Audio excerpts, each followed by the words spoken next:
kita akan membahas tentang validasi metode analisis, uji presisi, dan akurasi penetapan paracetamol dengan spektrofotometri UV vis. Jadi yang pertama itu, apa itu presisi dalam analisis farmasi? Jadi presisi adalah tingkat kedekatan hasil pengukuran antara satu pengukuran dengan pengukuran lainnya ketika analisis dilakukan dengan berulang pada sampel yang sama. Artinya, jika suatu sampel paracetamol diukur berkali-kali dan menghasilkan nilai yang hampir sama, maka metode tersebut memiliki presisi yang baik. Jadi presisi menunjukkan konsistensi suatu metode analisis. Contoh dari presisi itu, misalnya larutan paracetamol dianalisis sebanyak 6 kali menggunakan spektrofotometri UV vis dan diperoleh nilai 99,8%, 100,1%, 99,9%, 100%, 102%, dan 99,8%. Karena hasil pengukuran yang saling berdekatan, maka metode tersebut dikatakan presisi.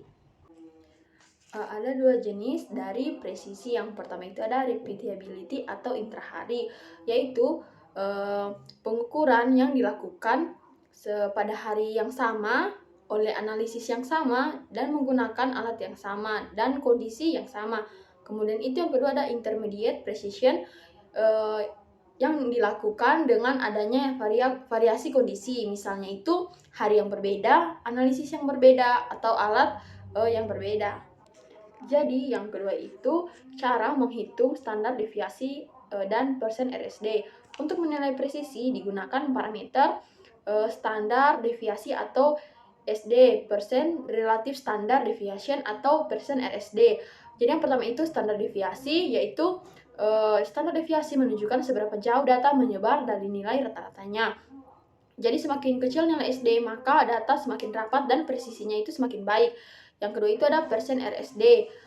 Persen RSD digunakan untuk mengetahui tingkat variasi data dibandingkan rata-ratanya. Rumus RSD itu seperti ini. Jadi semakin kecil RSD, maka semakin baik presisinya. Jadi yang ketiga itu, apa itu akurasi? Jadi akurasi adalah kedekatan hasil pengukuran dengan nilai sebenarnya. Jika metode menghasilkan nilai yang mendekati kadar sebenarnya, maka metode tersebut akurat. Presisi dan akurasi berbeda. Yang pertama itu adalah presisi sama dengan hasil konsisten. Akurasi itu hasil mendekati nilai benar. Metode bisa saja presisi tetapi tidak akurat apabila hasilnya selalu konsisten namun jauh dari nilai sebenarnya. Jadi yang pertama itu ada metode penentuan akurasi, recovery atau standard addition. Akurasi biasanya itu diuji menggunakan metode recovery atau penambahan baku. Caranya itu yang pertama, sampel paracetamol ditambahkan sejumlah standar paracetamol. Yang kedua, campuran dianalisis menggunakan UV vis. Yang ketiga itu dilihat berapa persen zat yang berhasil terukur kembali. Pengujian biasanya dilakukan pada 3 konsentrasi. Yang pertama itu ada 80%, 100%, dan 120%. Tujuan metode ini adalah memastikan bahwa matriks sampel tidak mengganggu pengukuran kadar paracetamol. Jadi yang keempat itu adalah cara menghitung persen recovery. Jadi rumus persen recovery itu adalah persen recovery sama dengan kadar terukur per kadar yang ditambahkan dikali 100%.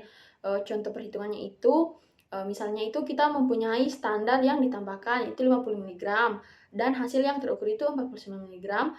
Jadi persen recovery-nya itu yaitu 49 per 50 dikali 100%. Jadi hasil recovery-nya itu adalah 98%. Nilai ini menunjukkan bahwa metode memiliki akurasi yang baik. Jadi interpretasi nilai recovery itu umumnya syaratnya yang dapat diterima adalah 98% sampai 102%. Jika recovery terlalu rendah, menunjukkan itu kemungkinannya yang pertama itu kehilangan sampel, yang kedua ekstraksi tidak sempurna, yang ketiga itu adanya gangguan matriks. Jika recovery terlalu tinggi, kemungkinannya itu yang pertama ada kesalahan pengenceran, interferensi zat lain, atau kesalahan alat. Jika recovery berada di luar rentang yang diterima, maka metode dianggap belum valid. Jadi yang terakhir itu, mengapa presisi dan akurasi itu penting? Jadi dalam analisis farmasi, hasil pengujian digunakan untuk menentukan mutu obat sebelum diedarkan kepada masyarakat. Jadi, jika metode tidak presisi, yang pertama itu hasil pengukuran akan berubah-ubah, sehingga data tidak dapat dipercaya. Kemudian, jika metode tidak akurat, eh, kadar obat yang diperoleh bisa lebih tinggi atau lebih rendah dari kadar sebenarnya.